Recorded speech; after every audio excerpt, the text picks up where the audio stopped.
G'day there guys, Marky here, and welcome back to another episode of r/relationship advice. I do hope you enjoyed today's episode. Now sit back, relax, chuck a prawn on the barbie, and let's get right into it. Posted by user ThrowRA Marzipan, titled, My 31 female, best friend 32 female, is telling me that my boyfriend 34 female cheated with her, but he says that she's lying. How do I get the truth and then salvage whichever one of these relationships is worth saving? I've been best friends with Becca since 2010. We were college roommates, and then after we graduated, we still lived together up until I moved in with my boyfriend Nate in 2019.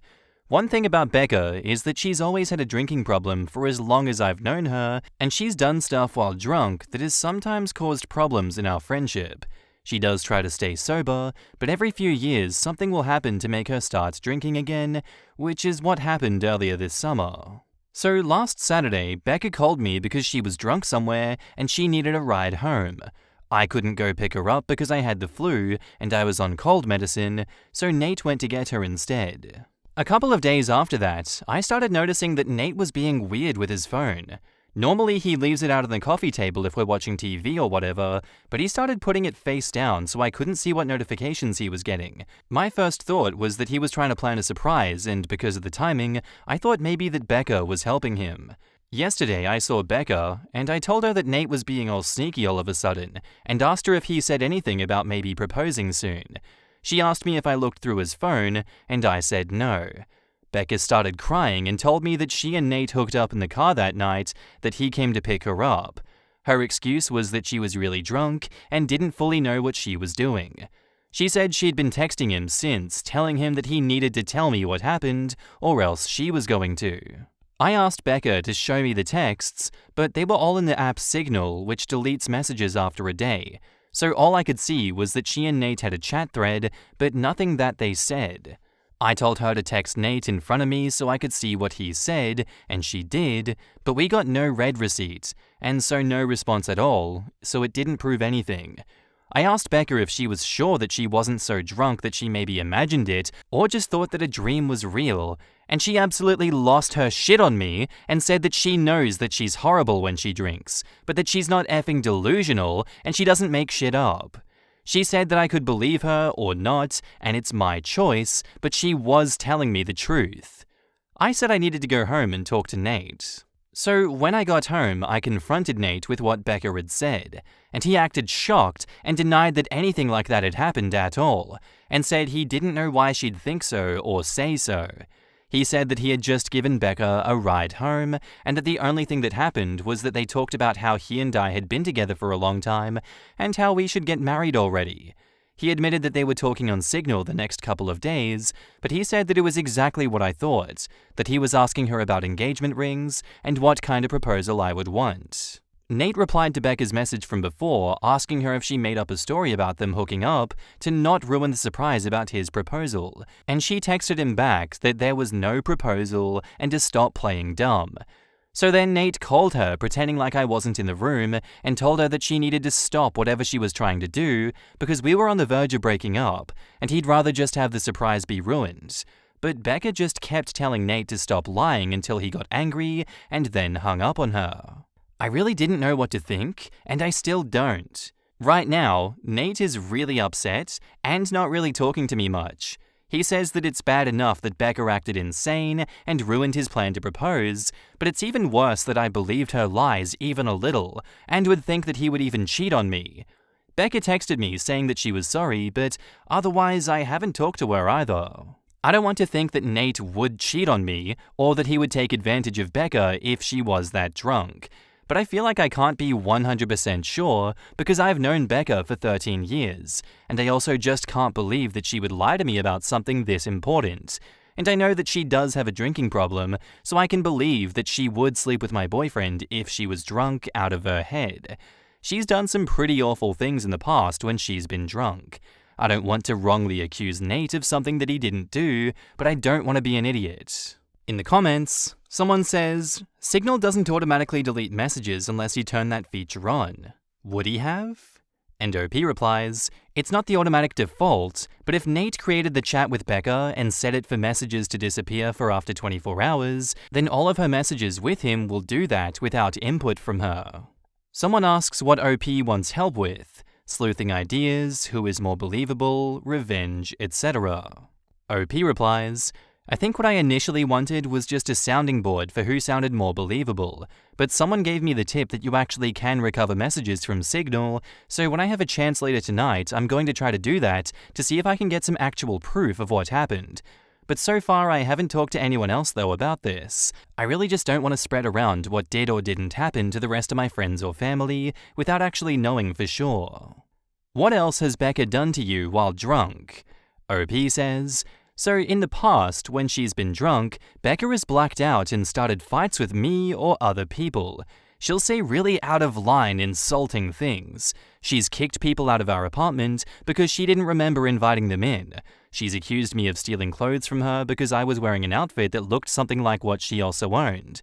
That kind of thing. She's never hooked up with anyone that I was dating, but she's definitely hooked up with guys that she knew that I was interested in." Who has the greater motivation to lie here, Nate or Becca? OP says, "Becca did have a big problem with Nate when we first got together, and she was really upset when I moved out of our apartment to move in with him. I could see her still being angry about it or still not liking him, but just not saying anything.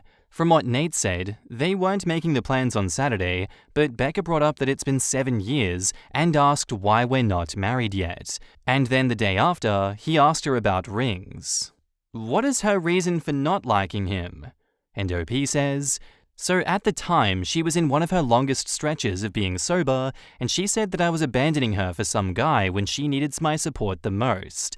And then when I moved out, she tried to make it out like she wouldn't be able to stay sober without me living with her.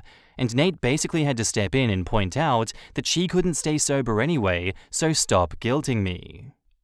It's possible she blames you for her current drinking, and Nate saying he wants to propose triggered her anger for some reason. OP responds to that, "Everything you say here makes sense to me. Becca has said stuff like this in the past, not specifically about Nate, but sometimes when she starts drinking again, she acts like it's unfair that I'm not getting dragged down with her or doing more to help her. I think on some level, she might still think that it's his fault that I moved out and don't keep as close an eye on her as I did back when we lived together. I don't know if she'd really go as far to lie about something like this just for that reason. I really hope she wouldn't, but I could completely believe that she feels like this." Update. So on Thursday night, after I got everyone's advice, I told Nate that I had found out a way to recover deleted messages from Signal. He immediately took out his phone and opened the app and asked me to show him how to do it. So I already thought that this must mean he was telling me the truth because he didn't panic or hesitate at all. Which was good because when I tried to download Signal on my old phone, it turned out that it's too old to support the current version of the app, so it wouldn't work. Nate then asked me if we were going to have to go out and buy a new phone for me to believe that he was telling me the truth, and he said that he was willing to do it if that's what it would take. I told Nate that it wasn't that I didn't believe him, I just wanted to have some proof, because I just couldn't understand why Becca would lie about it. Nate said that she would lie about it because she's a effing crazy drunk beer, and there is literally no way for a non-crazy person to understand why she would do anything. And once the messages prove that, he didn't ever want me talking to her again. Then he said to get up, because if we were going to go to the Verizon store, we had to get there before it closed. By then, I completely believed Nate anyway. So I told him that we didn't have to go anywhere or get a new phone, and that I believed him, and I knew he didn't cheat on me, and that he would never do that. Nate said that he would hope that I know that, and that he didn't understand why I didn't take his word for it in the first place. I started trying to explain why I didn't want to just immediately dismiss what Becca had said, but Nate said that he really couldn't listen to that right now. I said that was fair, and agreed that I would cut Becca off. But that first I wanted to try to get her to admit that nothing happened. Nate said fine, but to call her with my phone on speaker because he thought he also deserved to hear her admit that she was lying. So I called Becca and I said the same thing to her that I said to Nate, that I figured out how to recover deleted messages on Signal. She asked me why I would need to do that, so that was when I knew for sure that she was definitely making it up and not just confused somehow. I said it was because I wanted to have proof of what she and Nate talked about. Becca asked me if I saw their messages, so I lied and said yes. After that, Becca just went silent until finally I asked her if she was going to say anything. Then she asked me if that meant that we were engaged now. So then I really just lost it on her and screamed at her, asking if she was effing serious and what the F was wrong with her and how could that possibly be all that she had to say. Becca started screaming back, telling me to effing calm down and about how I obviously never believed her anyway because it's not like we broke up over it. I was crying by that point, and because of that, I couldn't really say anything else. So then Nate told Becca to go F herself and to never ever contact either one of us again and hung up on her. A minute later, Becca sent me a completely unhinged text that I'm quoting here verbatim, apart from the name changes. Courtney, you were supposed to be my friend for life. You were supposed to be there for me. You were supposed to be my person. But then you meet Nate, and now you only care about Nate. Everything is about Nate. Tell me why Nate comes to pick me up when I call you. I called you, not your precious effing Nate. I only want you to see how effed up this is. But do you? No, of course you don't. Of course you chose Nate over me just like you always do and like you always will. You pretended to care about me, but I can see that you don't care. It is pathetic, Courtney. You are a pathetic woman who would choose a man over a friend. But since you can't say it yourself, I will. Since you have to have your perfect, sweet little baby Nate do it for you, I will. Goodbye, Courtney. Is that what you want? Goodbye forever. I hope you effing got what you effing want. There were those 3 dots after that, showing that she was still typing more, but I blocked her before she sent it. I don't care about anything else that she has to say. I'm sure it's all just going to be more bullshit about why this is my fault, or justifications about why what she did wasn't that bad, and that I should just forgive her. I know Nate is probably right, and there is no non-crazy logic behind why Becca would stoop to doing something like this, but obviously I've still been thinking about it, and my best guess is that whoever said that Becca still blames me and Nate, apparently mostly Nate for her being a drunk mess who can't get her life together, is right. It seems like she somehow thought that if she said she hooked up with Nate, I would break up with him, but still want to be friends with her, and then everything would be magically fixed. As far as stuff with Nate, I asked him if he thought that he could ever forgive me for doubting him, and he said that since I came to my senses and I cut Becca off, he guesses we can try to put it behind us. I don't think he's still going to propose anytime soon. And after this, I probably wouldn't if I was him. And from what Nate said, he didn't actually do any planning yet, other than asking Becca about rings and if I'd think that a public proposal was tacky or not. All he was doing so far was trying to get ideas without me knowing he was talking to her about it. So just based on that, I think probably it's not going to happen for a while, if it still does at all. Also, thanks to everyone for the advice and support.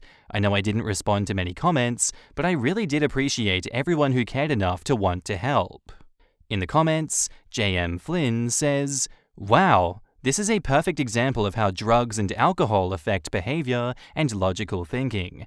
Girlfriend thought admitting to sleeping with your serious boyfriend would result in a positive/win for her.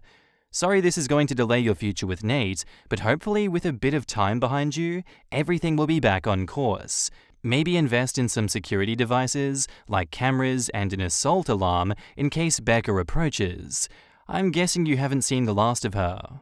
And OP replies, "I'm sure she won't just go away. I'm already expecting her to try to get our friends to get in the middle of everything as soon as she figures out she's actually blocked and I'm not just ignoring her. I hope she won't try to do anything else, but I guess at this point I really can't know with her. I'm just hoping that things are okay with Nate. I think in a while they will be." I would get out ahead of that. Message your mutual friends and explain the basics of what happened. Tell them you're not asking them to take sides or to cut her off, but that you expect that she will try to get to you through them, and you're asking them to respect your decision to end that friendship. OP replies, "I have something like that drafted. I just know that once I send it, everyone's going to want to talk to me about it, and I'm just not looking forward to it.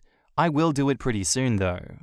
If you haven't already, just add to the end of the message. I want to get ahead of this and keep you guys informed, but I'm also super overwhelmed right now and need some time to process what happened and focus on my relationship.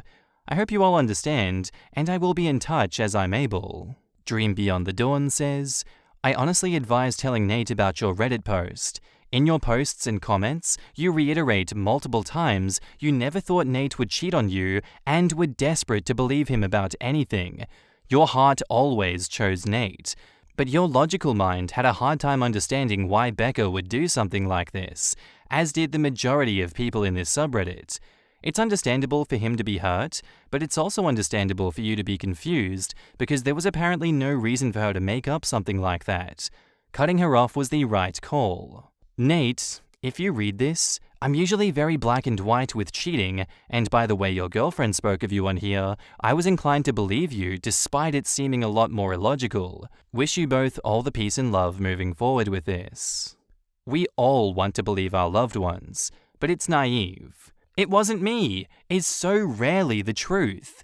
I'm glad it worked out in this case, and OP owes boyfriend an apology, but OP wasn't unreasonable. Becca doesn't just have a drinking problem, she is fixated on OP, and thinks that she's the main character in OP's people. I wouldn't be surprised if the drinking is a way to keep OP in her life, because she needs looking after. As someone who grew up with an alcoholic father and a personality-disordered mother, Becca sounds much more like my mother than my father, with all her creating drama to avoid abandonment. Equals losing control over a source of self-stabilization. Seeing as personality disorders and addiction issues often crop up together, that's what could be going on here. The obsessiveness over one favorite person, the lying to bind that person to you, and batshit lashing out at the end trying to be as hurtful as possible are totally in line with that too. Yeah, Becca just sounds like a very much broken person, and even after such a long time being that best friend of Becca's, it is for the best that OP gets rid of her. I do hope that OP feels better on the other side of this without Becca's influence in her life. I would hope that there is not much fallout from the friends after sending a text message like that, but hey, we've seen similar situations like this crop up all over relationship advice. I do hope that Becca gets some help for her addiction and potentially some therapy to deal with just this entire mess that she's created and why she starts creating messes like this in the first place. It's just rubbing me very much the wrong way, I guess. But yeah, that's really all I have to say about this one. Anyway, guys, I do hope you enjoyed today's episode. That's where I'm going to finish today. I will see you in the next one. Bye.